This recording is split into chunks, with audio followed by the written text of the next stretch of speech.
میں آپ کو معلومات پکی معلومات دے رہا ہوں. جو وزارت ہے پارلیمانی امور جس نے یہ سارا ایجنڈا طے کرنا تھا اس کے پاس یہ معلومات نہیں تھی کہ جو سروسز چیفز کی مدت ملازمت میں توسیع ہو رہی ہے. اور کل رات کو جب یہ قانون سازی ہوئی تو میں پارلیمنٹ ہاؤس میں موجود تھا. تاریخ میں شاید ہی کبھی پاکستان کی پارلیمانی تاریخ میں اس طرح ہوا ہو کہ آپ کو پتہ ہے کہ قومی اسمبلی کا ایک ایجنڈا جاری ہوتا ہے, ایجنڈے کے بعد کبھی کبھار ہو جاتا ہے کہ سپلیمنٹری ایجنڈا جاری ہو جائے. پہلے ایجنڈا جاری ہوا جس میں یہ قانون سازی کوئی نہیں تھی, پھر سپلیمنٹری ایجنڈا جاری ہوا, پھر یہ قانون سازی نہیں تھی, پھر سپلیمنٹری کے بعد دوبارہ سپلیمنٹری جاری ہوا, یعنی کہ قومی اسمبلی کے اجلاس کا اور 3 دفعہ پھر آپ ایجنڈا. نے رول سسپینڈ کیے, پھر قواعد کو وائلیٹ کرتے ہوئے. دیکھیں کوئی بھی بل آتا ہے نا اس کو اسٹینڈنگ کمیٹی کو سونپا جاتا ہے کہ اس کے اوپر ٹیکنیکلی اس کو دیکھا جائے گا. اگر یہ اچھی لیجسلیشن ہے تو اس پہ بحث بھی ہو لینے دینی چاہیے تھی. یہ اعزاز ایسے تمام قوانین جن پہ بحث کرنے سے لوگ ڈرتے ہیں نا وہ اچھے قوانین نہیں ہوتے. ان کے اندر ایسی چیزیں ہوتی ہیں جس سے لوگ ڈرتے ہیں کہ آج ہی پاس کروا لیے جائیں. جس طرح 56 نکات والی آئینی ترمیم آ جاتی تو لگ پتہ جاتا ان حکمرانوں کو جو وہ پاس کرنے جا رہے تھے ان کو بھی. تو دعائیں دیں مولانا کو کہ اس نے آدھی مائنس کرا دی, اس میں سے 30 سکیں مائنس کروا دی ہیں. اب اعزاز یہ جو لیجسلیشن تھی اگر یہ بڑی اچھی ہے آصف یہ تو کہتے ہیں اسٹینڈنگ کمیٹی اس کو ڈسکس کرتی. آج عمر ایوب صاحب نے اس کے اوپر بڑی خوفناک تقریر کی, بڑی زوردار, انہوں نے کہا جی بڑی یہ گندی لیجسلیشن ہے تو یہ ہے تو وہ ہے. تو میں بعد میں ان سے ملاقات ہوئی چیمبر میں تو میں نے کہا جی بات یہ ہے آپ بہت ساری باتیں صحیح کر رہے ہوتے ہیں لیکن نا آپ خود بھی وہی کام کر چکے ہوتے ہیں. ان کے دادا, میں نے کہا جی نہیں دادا پہ تو بعد ان میں کے جائیں گے دادا نا. نے سب سے نہیں پہلی دادا ایکسٹینشن پہ تو بھی ان جائیں کی, گے. پہلے تو میں نے کہا دیکھیں آج 5 سال کی جو ٹینیور ہوئی ہے یہ غلط ہے. آپ نے جو 3 سال کی ایکسٹینشن کی قانون سازی کی تھی وہ درست تھی, وہ بھی غلط. تو آپ کسی لیول پہ نا ایک دفعہ پہلے اپنے پچھلے اعمال پہ معافی مانگیں, ان کو کم از کم غلط کہہ کے یہ بات کیا کریں. آپ کی ابھی جو آدھی سانس ہے نا وہ پچھلی لیجسلیشن پہ ہے اور اگلی سانس میں آپ اس کو غلط کہہ رہے ہیں, تو ایک عجیب و غریب اچھا صورتحال آصف ہے. میں عرض کروں, ایک تو بات وہ آپ نے وہ کر لی, میں نے آپ کو معلومات دے رہا تھا کہ وزیر اطلاعات کے پاس یہ خبر نہیں تھی, وزیر پارلیمانی امور کے پاس یہ خبر نہیں تھی, وزیر قانون کے پاس یہ خبر نہیں تھی کہ ایگزیکٹلی کیا ہے. نہیں, ان کو علم ہی نہیں تھا, جو فیڈرل کیبنٹ کے لوگوں کو علم ہی نہیں تھا. یہ میری اطلاعات کے مطابق صرف 2 بندوں کو علم تھا. ایک وزیر اعظم شہباز شریف صاحب کو پتہ تھا کہ یہ 5 سال مدت کرنی ہے, اور اس کے بعد اسحاق ڈار صاحب کو اس بات کا علم تھا کہ یہ 5 سال کی مدت ہوگی. باقی میری معلومات کے مطابق یہ معلومات نہیں تھی, اور میں یہ کہوں گا کہ شاید وزیر دفاع صاحب کے پاس بھی یہ معلومات نہیں تھی. آلدو کہ ظاہر ہے قانون انہوں نے ہی پیش کیا, ظاہر ہے ان کے ساتھ کوئی کمیونیکیشن کی ہوگی کسی لیول کے اوپر, لیکن ایگزیکٹ معلومات نہیں تھی. اب اس سارے معاملے میں 2 چیزیں بڑی کلیئر ہو گئی ہیں. ایک یہ کہ 29 نومبر کو فارمل نومبر 2022 کو ٹنیور شروع ہوتا ہے جناب جنرل عاصم منیر صاحب کا, جو کہ ان کا پہلا نومبر ٹنیور 25 میں ان کا پہلا ٹنیور ختم ہونا تھا نومبر 25 میں. اب یہ جو ٹنیور ہے وہ 27 میں نومبر 27 میں پہلا ٹنیور ختم ہوگا. جس قانون سازی کی بات آپ نے کی دسمبر 2020 میں وہ قانون سازی ہوئی تھی, اور اس قانون سازی کے تحت کیا ہوا تھا, اس قانون سازی کے تحت یہ ہوا تھا کہ انہوں نے ایک قانون بنایا تھا کہ پہلا ٹنیور جو ہے پورا 3 سال کا پورا ہونے کے بعد آرمی چیف کو یا ایئر چیف کو یا نیول چیف کو سروسز چیف کو دوسری پورے ٹینیور کی ری اپوائنٹمنٹ ہوگی, کی جا سکے گی, دوسری پورے ٹینیور کی ری اپوائنٹمنٹ کی جا سکے گی. اور پھر انہوں نے کہا کہ اس کے بعد ان کی ایکسٹینشن ہوگی, لیکن ایکسٹینشن کی جو مدت ہے وہ 64 سال کی عمر سے زیادہ نہیں ہونی چاہیے. یعنی کہ اگر وہ 64 سال کے صاحب ہو گئے ہیں تو ان کو ایکسٹینشن نہیں ملے گی, اور اگر ان کو ری اپوائنٹمنٹ بھی ہوئی ہے تو وہ 64 سال سے زیادہ نہیں ہوگی. اب یہ جو نیا قانون آیا ہے, اس قانون کے تحت جتنے بھی سروسز چیفز ہیں, اس میں ایئر چیف ظہیر بابر جو ہیں ان کا ذکر کرنا بڑا اہم ہے. ظہیر بابر صاحب کا ذکر اس لیے اہم ہے کہ ظہیر بابر صاحب کو ابھی ایکسٹینشن ملی تھی 1 سال کی, ایئر چیف ہیں. ہم بہت زیادہ بات کرتے ہیں آرمی چیف کی, ظاہر ہے از ویری اسٹرانگ مین, سب سے زیادہ پاورفل پاکستان میں جو شخصیت ہے وہ آرمی چیف ہے, ان کی جو اہمیت ہے وہ ہے، لیکن یہ ظہیر بابر جو ایئر چیف ہیں ان کی اہمیت بھی آپ یاد رکھیں بڑی اہم ہے. کہ جتنا بھی آپ کو آصف میں بتاؤں کہ یہ جو پروسیس ہوا تھا نا نو کانفیڈنس کا، اور جنرل باجوہ کے ساتھ جو معاملات تھے یا جنرل عاصم منیر کے جو معاملات میں، میری اطلاعات کے مطابق، میں اس کی کھل کے ہم تفصیلات بیان کریں گے اس کے بارے میں، کیونکہ پروسیس پورا ویریفیکیشن کا ہونا چاہیے، کہ سینسٹیو بات کریں. یہ ایئر چیف صاحب جو ہیں ظہیر بابر صاحب، ان کا بڑا نام لیا جاتا ہے اس سارے پروسیس کے اندر، کہ نئے آرمی چیف کی تعیناتی، جنرل باجوہ کی، اس سارے میں پس پردہ ایک کردار. اسی لیے آپ دیکھیں ظہیر بابر کے ایک جو بھائی ہیں یہ ایم این اے بھی ہے نیشنل اسمبلی میں، ظاہر حکومتی بینچوں میں ہے، اور ان کا بڑے پس پردہ بڑا کردار ہے. اب ظہیر بابر صاحب ان سب جو سروسز چیفز ہیں ان میں یہ لکی ہیں ان ٹرمز آف ٹینیور، کہ ان کی جو تقرری ہے وہ 5 سال کی ہو گئی. تو پہلے ہی تقریباً یہ 3 سال تو پہلے ہی گزار چکے ہیں، چوتھے سال میں، تو اب 5 سال ان کی تقرری ہوگی، تو 1 سال ان کو اور مل گیا. 1 سال کی تھی نا جو ان کی توسیع غالباً وہ 1 سال کی تھی. تو نیول چیف ظاہر ہے ان کی جس ڈیٹ کو اپائنٹمنٹ ہے اس حساب سے ان کی 23 کو پچھلے سال ہی وہ تعینات ہوئے ہیں، تو اس حساب سے وہ 5 سال پورے کریں، یعنی کہ 24 25 26 27 اور 28، وہ نیول چیف 28 تک رہیں گے. اب آرمی چیف کی بات کرتے ہیں کہ آرمی چیف رہیں گے نومبر 2027 تک.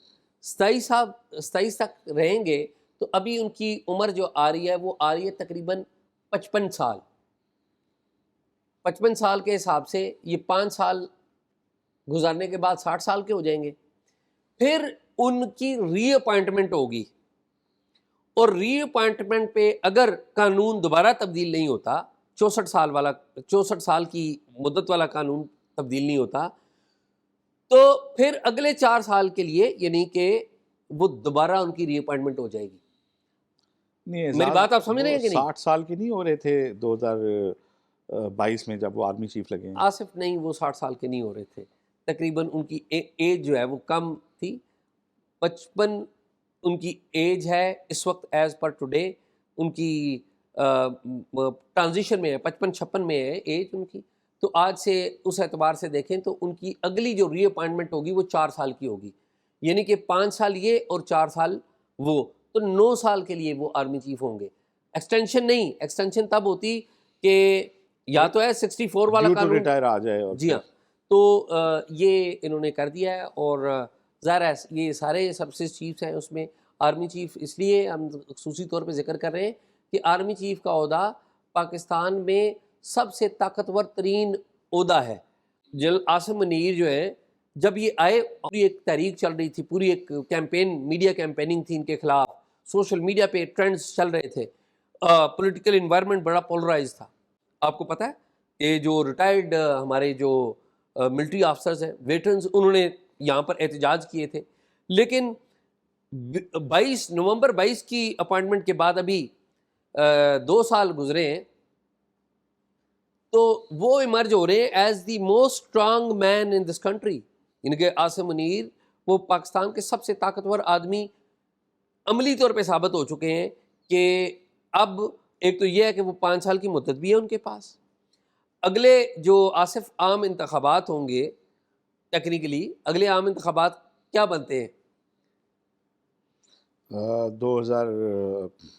24 میں الیکشن ہوئے نا، تو 5 سال نکالیں، 29 بنتے ہیں نا. تو 27 میں ان کی مدت ختم ہوتی ہے، نومبر 27 میں، اور پھر ان کی ری اپوائنٹمنٹ ہو جاتی ہے. ری اپوائنٹمنٹ ہوگی نا، تو ری اپوائنٹمنٹ ہوگی پوری 5 سال مدت کی. اگر 64 سال کی ایج ہے ان کی تو وہ قانون وہاں پر رہتا ہے، تو 4 سال رہتے ہیں. تو اگلے جو عام الیکشنز ہیں وہ بھی جنرل عاصم منیر اپیرنٹلی لگ رہا ہے کہ انہی کے موجودگی میں ہوں گے. اور یہ سارا جو کام، یہ سارا جو ہم نے دیکھا ہے، تو یہ سارا کام جسے کہتے ہیں نا سموتھلی کروانے میں جو رول پلے کیا ہے وہ جنرل عاصم ملک نے رول پلے کیا ہے. یعنی کہ عاصم منیر جو کہ آرمی چیف ہیں، اور عاصم ملک جو ہیں جو کہ D G I S I ہیں. تو آپ دیکھ لیں یہ سب کچھ ہو گیا. لیکن at the same time military کے اندر بھی کچھ بڑی ہی اہم آصف تبدیلیاں آئی ہیں. میں چاہ رہا ہوں کہ وہ تبدیلیاں ذکر کرنا بڑی ضروری ہے. 5 اہم ترین بلکہ 6 اہم ترین جو آصف عہدے تھے وہ خالی تھے، ان سب کو فل کیا گیا۔ سب سے پہلے یہ کہ 4 میجر جنرلز جو ہیں ان کی اپائنٹمنٹ، ان کی پروموشن ہو گئی۔ نمبر 1 ہو گئے میجر جنرل حسن خٹک، آپ کو پتہ ہے آئی ایس آئی میں ہی تھے اور افغانستان اور یہ والا سارے ایشوز یہ دیکھتے تھے۔ جب 2021 کی افغانستان کی پل ہوئی ہے تو اس وقت یہ متعلقہ شعبے کے انچارج تھے، انہوں نے ساری چیزوں کو دیکھا۔ اور جو جنرل فیض حمید ادھر گئے تھے، آپ کو یاد ہے آصف، تو یہ بھی وہاں پر موجود تھے، افغانستان میں یہ گئے تھے۔ اور ان کو حسن خٹک جو ہے بڑے، ان کے بارے میں یہ بھی کہا جا رہا تھا کہ ایک وقت ان کو D G I S I کے طور پہ بھی، ان کے پروموشن کے بعد D G I S I تعینات کرنے پر بھی بڑا سیریسلی غور کیا جا رہا تھا۔ یہ حسن خٹک وہ ہے، ظاہر ہے اپنی جو قیادت ہے ان کی نظر میں، اور یہ پروموٹ ہوئے۔ دوسرے نمبر پر میجر جنرل تبسم حبیب، یہ بھی لیفٹیننٹ جنرل پروموٹ ہوئے ہیں۔ میجر جنرل اظہر وقاص اور میجر جنرل عامر نجم، یہ بھی جو لیفٹیننٹ جنرل جسے کہتے ہیں نا پروموٹ ہو گئے۔ اب ان کی جو تعیناتیاں ہیں، 5 آصف اہم ترین جگہ خالی تھی، وہ ساری فل کر دی گئی۔ لیفٹیننٹ جنرل احسن گلریز 2 کمانڈر کور، 2nd کور کے کمانڈر تعینات کر دیے گئے۔ جنرل ارشد نسیم سرجن جنرل بھی ایک لیفٹیننٹ جنرل کے عہدے کی برابر ہے، میڈیکل کورس ہے، جی ہاں یہ میڈیکل کورس ہیں، ادھر تعینات کر دیے۔ پھر جو عامر نجم ہے، یہ ان کی اپائنٹمنٹ ابھی ہو رہی ہے، وہ پروسیس میں ہے۔ پھر لیفٹیننٹ جنرل تبسم ڈی جی جے ایس ان کو تعینات کیا گیا ہے۔ پھر لیفٹیننٹ جنرل حسن خٹک، یہ کوارٹر ماسٹر جنرل، ان کو تعینات کیا گیا ہے۔ اور لیفٹیننٹ جنرل اظہر وقاص اے جی، ان کو اے جی تعینات کیا گیا ہے۔ تو یہ آصف جو فیوچر کورس آف ملٹری ہے وہ ہمیں نظر آ گیا ہے کہ یہ فیوچر، کیونکہ یہی جو لوگ ہیں انہوں نے آگے، یہ نئی ٹیم ہے جنرل آصف منیر کی، کور کمانڈرز کے اندر جو ریٹائرمنٹس ہو رہے ہیں، آپ کو پتہ ہے کہ آصف غفور وہ جا رہے ہیں، اور 3-4 بندے 2-3 جا چکے ہیں، کچھ 1-2 جا رہے ہیں۔ تو جو نئی ٹیم ہے، نئی ٹیم جو جنرل آصف منیر کی ہے وہ یہ ہے۔ تو اس کے بڑے دور رس اثرات ہوں گے، لیکن اس میں آصف ایک بات جو ہے وہ نئی آپ نے ذکر کی اور چھیڑی، وہ یہ آصف کہ ہماری سیاسی جماعتوں کا رول، اتنی اہم قانون سازی بلاول بھٹو پارلیمنٹ میں نہیں تھے، اتنی اہم قانون سازی مولانا فضل الرحمان پارلیمنٹ کے اندر نہیں تھے، اتنی اہم قانون سازی نواز شریف صاحب تو لندن میں بیٹھے ہوئے ہیں، شہباز شریف صاحب یہاں پر موجود تھے۔ تو یہ سارے جو لیڈرز ہیں، ویسے یہ نام بڑا جمہوریت پسندی اور اس کا لیتے ہیں، کوئی ایک لیڈر بھی یہ میں نہیں سمجھتا کہ وہ آ کے یہ کہے کہ جی ہم اس میں شامل نہیں۔ سب کو پتا تھا، سارے شامل تھے، سب نے ووٹ دیا۔ اور پی ٹی آئی نے کیا کیا؟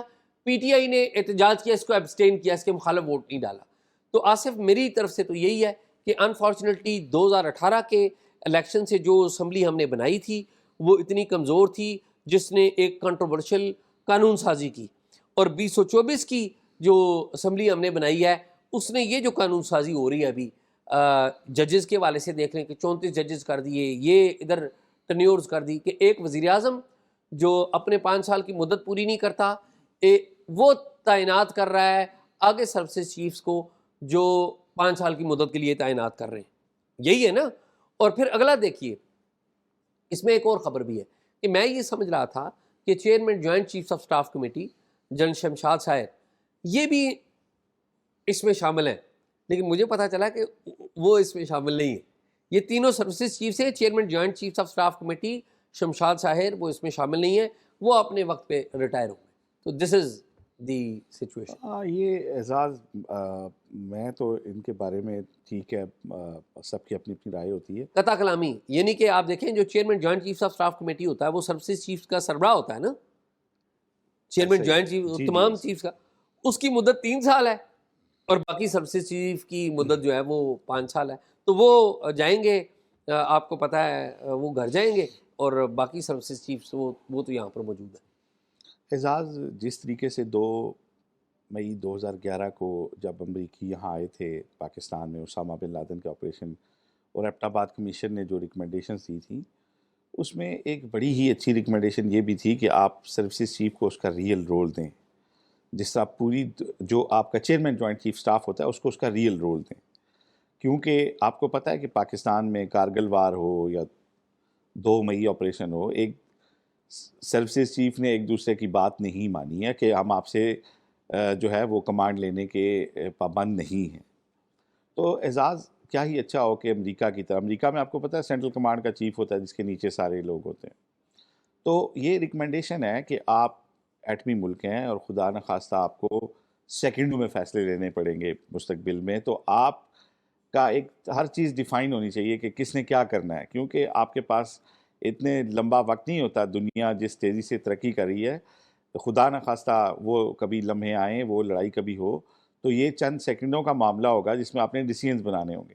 تو سب کو پتہ ہو کہ کون کس نے کیا کرنا ہے اور کون نہیں ہے تو کس نے کیا کرنا ہے. لیکن آپ دیکھیں کہ ہم کیونکہ زیادہ لمبی سوچ نہیں رکھتے، ہم یہ سمجھتے ہیں کہ پاکستان میں سیاسی جماعتیں آرمی چیف کے عہدے سے طاقت ڈیرائیو کرتی ہیں، تو وہ چاہتی ہیں کہ ہمارا لگایا ہوا جو چیف ہے نا، یہ وہ ہمارا لائل رہے گا. وہ لمبا ترین عرصہ رہے تاکہ ہم بھی اس کی وجہ سے حکومت میں رہیں. ہاں. اور ایکچولی وہ یہ آرمی چیف جو ہوتا ہے وہ آرمی کا لائل ہوتا ہے، جی، وہ اور وہ اپنا لائل ہوتا ہے، وہ ان کا نہیں ہوتا انفارچونیٹلی. اب تو ہماری سیاسی جماعتوں کو بھی بڑی کھلم کھلا پتہ ہے. خان صاحب نے آ کے جو دوڑ لگا دی کہ وہ سارے کہتے ہیں کہ جی ہم نے ادھر پنڈی خوش رکھنا ہے، پنڈی خوش آپس میں رکھ بات دیا، نہیں کرنی، آپس میں بات نہیں. سیاستدانوں نے بات نہیں خیر کرنی. یہ تو باتیں چلتے رہی گئی. ججز کا بتائیں، جسٹس پر امین الدین کو بنا دیا آئینی کمیشن کا سربراہ. جی، لیکن بات اعزاز میں پچھلی بات پہ ختم کر لوں ایک ورڈ کہہ کے کہ دیکھیں، یہ جتنے بھی ہمارے جرنیل پروموٹ ہوتے ہیں یا بڑے عہدوں پہ لگتے ہیں نا، ان کا یہی پروفائل آتا ہے کہ انتہائی پروفیشنل ہیں اور 3 دن تک پتہ نہیں جاگتے رہتے ہیں اور 7 دن تک کھاتے نہیں ہیں، اور بڑا ہیوی پروفائل ہوتا ہے. بات یہ جب آپ کر کے جاتے ہیں پھر پتہ چلتا ہے کہ آپ نے کیا کیا ہے کیا نہیں کیا. اب جو عہدے لمبے کرنے کی یہ جو بات ہے، اس کے اوپر رضا ربانی کا ایک سٹیٹمنٹ آیا اعزاز، اور انہوں نے کہا کہ کل پارلیمان کی تاریخ کا 100 دن تھا جس اس قانون سازی کے اوپر انہوں نے کمنٹ کیا.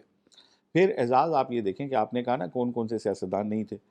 بلاول اور آصفہ ڈیلیبریٹلی اس میں نہیں تھے اس اجلاس کے آصف دے اندر. Don't want to look bad. ٹھیک ہے نا. میں اب آپ کو بتاؤں، مولانا فضل الرحمان جو تھے، میری ان سے ملاقات ہوئی تو وہ یہ کہہ رہے تھے کہ اب یہ جو ججز والی لیجسلیشن ہے، اتنی تو کرسیاں لگانے کی جگہ نہیں ہے کسی ہمارے کمرہ عدالت میں. وہ یہ بات کر رہے تھے ہمارے سے. لیکن دوسری مظہر عباس لیجسلیشن. صاحب آئے ہوئے ہیں تو ہم ان سے ملنے گئے تھے مولانا سے، تو ان کے ساتھ ہم نے چائے کا کپ پیا تو ان سے سیاسی صورتحال پہ بات چیت ہو رہی تھی. تو انہوں نے کہا جی کہ یہ ساری وہ باتیں جو 26ویں آئینی ترمیم میں ہم نے انہیں منع کی تھی، اور انہوں نے ہم سے اس شرط پہ کہا تھا کہ آپ باقی میں ہماری حمایت کریں، ہم یہ چیزیں نہیں کریں گے. تو اب یہ اس کی وائلیشن کی جا رہی ہے. تو یہ ساری چیزیں بہرحال. اور اعزاز پھر میں آپ کو بتاؤں، اس طرح کے جتنے قوانین ہوتے ہیں نا، 3 ماہ کے لیے مشتبہ کو حراست میں رکھنے کا اور پیکا کا اور فلانا، ان پہ سیاستدان بعد میں عدالتوں میں معافی مانگتے ہیں. ان کے اوپر انہی کے تحت یہ مقدمات انہی ہوتے ہیں. مقدمات کی زد تو میں آتا ہے. لیٹس سی کہ یہ حکمران کب آتے ہیں ان مقدمات کی زد میں. آپ بات کریں جو آپ نہیں بات کر رہے تھے. وہ ججز والی بات آپ نے جسٹس امین الدین والی بتائے نا، وہ تو لگا جسٹس دی. امین الدین آئینی بینچ کے سربراہ بن گئے ہیں اور سارے صوبوں سے وہ لے لیے گئے ہیں، اور اس میں 4 ججز وہ ہیں جن کے بارے میں اس 7 رکنی بینچ میں سے کہا جا سکتا ہے کہ وہ لائن لیتے ہیں جو پارلیمنٹ یا حکومت لیتی ہے. تو آئینی بینچ میں ایک اپیرنٹلی جو ہے 3 جج اقلیت میں جو نظر آتے ہیں وہ اس مائنڈ کے ہیں جو سمجھتے ہیں کہ انڈیپینڈنس آف جوڈیشری کے حوالے سے بنیادی لیجسلیشن پارلیمان نے جو کی ہے وہ درست نہیں ہے. لیکن 4 جج وہ لگ رہے ہیں، میں بار بار کہہ رہا ہوں اپیرنٹلی وہ لگ رہے ہیں کہ جو اس چیز کو شاید بائی کریں کہ جو لیجسلیشن ہوئی ہے اکارڈنگ ٹو لا ہے اور ہم اسے اوبے کریں گے. لیٹس سی، کیونکہ اب اس بینچ نے ٹیک اپ کرنا ہے نا 26ویں آئینی ترمیموں کے معاملے کو، تو آنے والے دنوں میں ہوگا. لیکن اعزاز، آج کا جو جوڈیشل کمیشن، آج کا جو اجلاس ہے نا، فل کورٹ کا جو اجلاس ابھی چیف جسٹس کی سربراہی میں ہو رہا ہے، وہ بڑا اہم ہے. اور وہاں پہ پتہ چلے گا کہ کیا چیزیں کس طرف کو جاتی ہیں اور کس طرف کو نہیں جاتی. کیونکہ یہ طے کیا گیا تھا کہ 2 ججز نے یہ خط لکھا ہے، جسٹس منصور علی شاہ اور جسٹس منیب نے چیف جسٹس کو، کہ آپ نے تو کمنٹ کیا تھا کہ فل کورٹ بیٹھے گی، اس کیسوں کی سنوائی کرے گی. جو 26ویں آئینی ترمیم کے اوپر فل کورٹ بیٹھ کے ان کی سنوائی کرے گی، اور آپ نے 4 تاریخ کا وہ بینچ نہیں لگایا. اس کے بعد آج کی بیٹھک ہے. اب اعزاز یا تو ججز کے اختلافات کھل کے سامنے آ جائیں گے یا ججز کی آئندہ کی کوئی حکمت عملی سامنے آ جائے گی. تو آج جب یہ اجلاس ختم ہوگا تو اس کے بعد ہماری بھی بات ہوگی ذرائع سے، کوئی چیز اپڈیٹ ہوئی تو شاید ہم اس کے بعد چھوٹا موٹا کوئی ولاگ بھی کر لیں گے یا بیٹھ کے دوبارہ بات چیت بھی کر سکتے ہیں. لیکن آج ڈیسائیڈ ہو جائے گا کہ 26ویں آئینی ترمیم کی فیٹ کیا ہے اور جوڈیشری اس کو کس طرح سے ٹیک اپ کرے گی. آصف یہ تو ایک آن گوئنگ معاملہ ہے، لیکن میں نا آج ڈاکٹر فوزیہ حمید ہیں متحدہ قومی موومنٹ کی سندھ اسمبلی میں، ان کو میں پورا کریڈٹ دینا چاہتا ہوں. نہ کبھی میں نے ان کو دیکھا ہے، نہ کبھی میں ملا ہوں اور نہ انہیں جانتا ہوں. وجہ پوچھ لیں وجہ کیا ہے؟ بتائیں.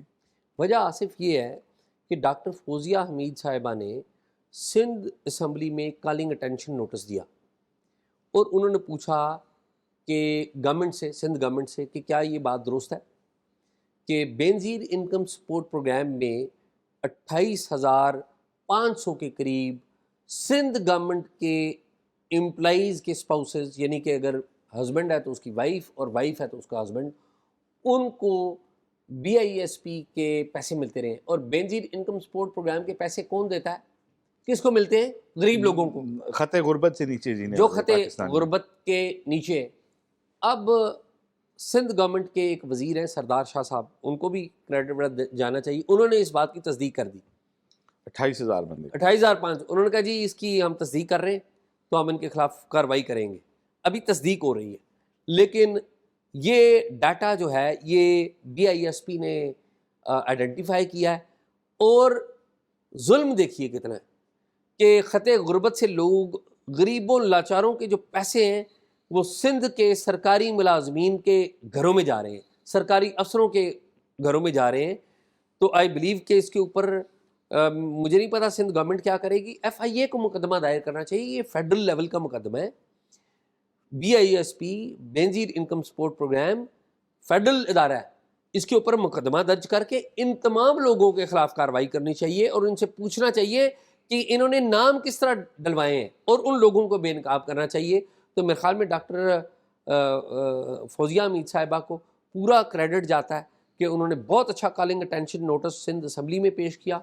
میں سمجھتا ہوں کہ اس کو فالو اپ کریں گے آصف، میں اور آپ اس سٹوری کو آگے ٹریک کریں گے. اعزاز جہاں آپ میم فوزیہ کو کریڈٹ دے رہے ہیں، نو ڈاؤٹ کہ ان کا بہت بڑا نہیں، کریڈٹ بی ہے. آئی ایس پی کا بھی کریڈٹ ہے. اور وہیں پہ آپ عمران خان کے دور میں اگر ہم ذکر نہ کریں تو یہ بھی زیادتی ہوگی. ڈاکٹر جو تھی ہماری یہ ثانیہ نشتر، ثانیہ نشتر نے آپ بڑا کو کام یاد کیا. ہے نہ صرف انہوں نے کمپیوٹر سے چیک کر کے میرا خیال ہے 2,000 یا 2,100 کے لگ بھگ لوگ فیڈرل کے نکالے تھے جو سرکاری ملازمین تھے، گزٹڈ آفسر بھی تھے اس میں، اور وہ پیسے لے رہے تھے اور نوئنگلی کہ یہ ہمارے غریبوں کے پیسے ہیں، اس میں زکوٰۃ کے پیسے بھی ایک طرح سے سمجھ لیں.